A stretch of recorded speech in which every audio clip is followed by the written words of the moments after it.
Урматтуу Айдайым, 77-ci беренин 1-пунктунда сапатсыз, фальсификацияланган, жарактуу мөөнөтү бүткөн, жарабай калган дары каражаттарын жана медициналык буюмдарды ташып келип өндүрүү. Ушул пунктка коштоочу документтерди жок деген сөздөрдү кошуп коюш керек. Себеби кээ бир дары дармектер эч кандай документсиз келет. Биринчи кезекте кайсы жерде болбосун коштоочу документ суралат да. Ушул пункт барбы?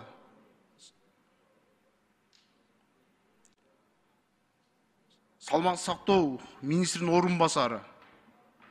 Сиз жооп берип коесузбу, кайсы беренеде бар? Вообще-то бул ошол дарыны кире атканда бар документ менен кириш керек.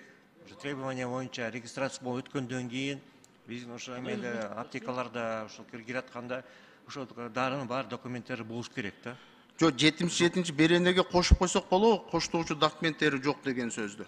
Азыр уже кошул. Же башка беренеде барбы?